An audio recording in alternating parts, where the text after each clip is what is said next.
आवश्यकता ठारू अधिक आराम एवं आवश्यकता ठारू अधिक भल पाइबा आपणको अलसुआ बनै दिए।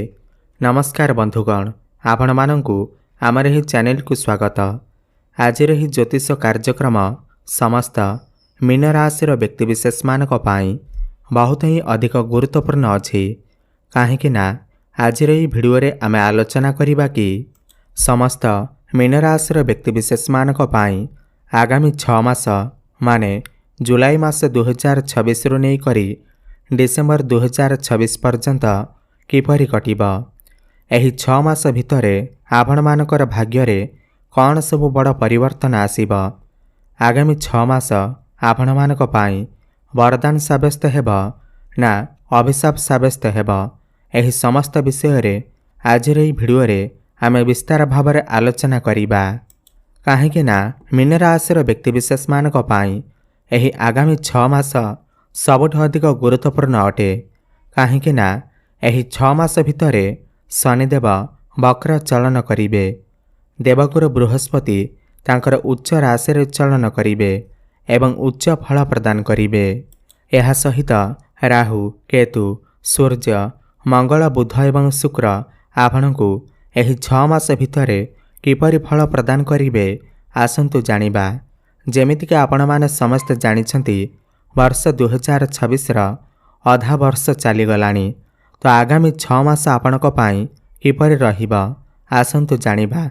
एही कार्यक्रम आपणकर जन्म राशि चंद्र राशि उपर आधारित। आपणकर जदि मीन राशि हुई थाए, आपणकर जदि भी मीन लग्न हुई थाए, आपण एही भिडियोटी को देखि पारिबे। एहा पूर्व भिडियोटी को लाइक करी कमेंट बॉक्स रे जय शनिदेव, जय माँ लक्ष्मी अवश्य लिखि दियंतु। देखंतु आपणकर हेउछि मीन राशि एवं आपणक राशि अधिपति हेउछंती बृहस्पति एवं बृहस्पति आपणकर पंचम भाव में विराजमान अछंती, ताहा पुणी उच्च अवस्था तांक सहित शुक्र एवं बुध मध्य विराजमान अछंती। आपणक राशि रे शनि विराजमान अछंती।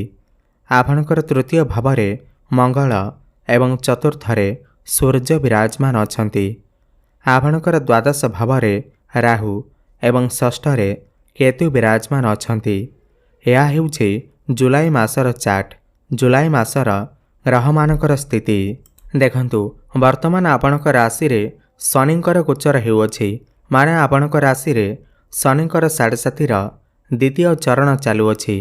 तो शनिदेव एठारे जून 2027 पर्यंत एठारे रहिबे। 4 जून 2027 पर्यंत शनि आपणकर प्रथम रहिबे। देखंतु 30 वर्ष परे शनि आपणकर प्रथम भाव को आसीछंती, तो जो पर्यंत शनि आपणकर प्रथम रहिबे आपणकर मन अस्थिर हेब। आपणक जीवन रे विभिन्न दिगरु समस्या आसीपारे, कहीं शनिकर 7.5 पड़िले जीवन रे समस्या आसी थाए। सही व्यक्ति मानक पई समस्या आसी थाए जो माने किछि खराब कर्म करि थांती। भल कर्म कले शनि एठारे आपणकु भल फल मध्य प्रदान करि थांती।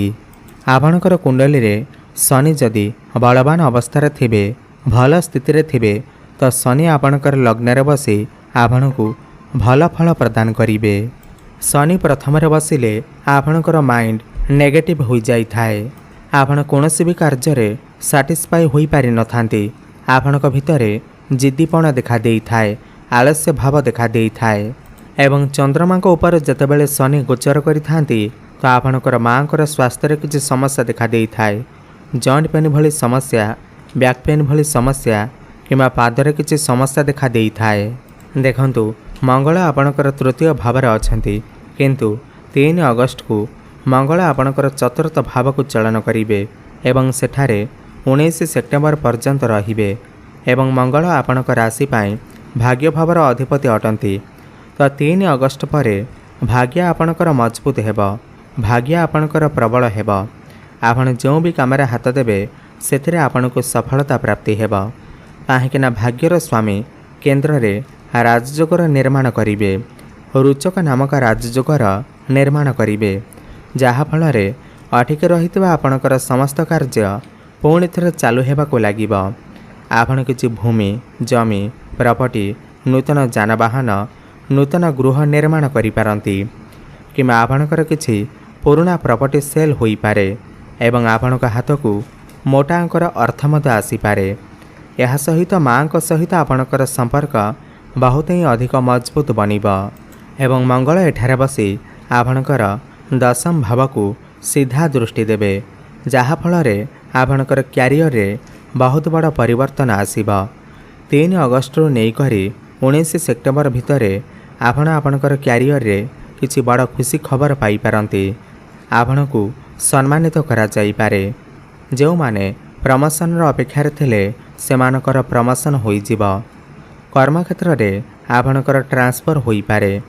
यह सहित जो व्यक्तिविशेष माने दीर्घ दिन धरी चाकरी अपेक्षार थिले सेमानको मध्य नूतन चाकरी नूतन कर्म प्राप्ति हेब। काहेकिना सूर्य मध्य आपणकर दशम भाव को दृष्टि देउछंती तो आपणकर दायित्व बढ़िब। आपणक पाखकू नुआ नुआ काम आसीब। कौनसी एमएनसी कंपनी जॉब ऑफर मत आसीपारे। आपण आपणकर काम कार्य को नहीं विदेश यात्रा मध्य करि पारंती। एही समय रे विदेश जीवार सुख मध्य आपण को प्राप्ति हेब। आपणकर गृह रे किछि शुभ मांगलिक कार्यर आयोजन होई पारे। देखंतु 12 वर्ष परे बृहस्पति आपणकर पंचम भाव को चलन करिसेंती एवं सेठारे उच्चस्थ अछंती तो बृहस्पतिंकर पंचम भाव को आसीबा आपणक पाई अत्यंत शुभ अटे।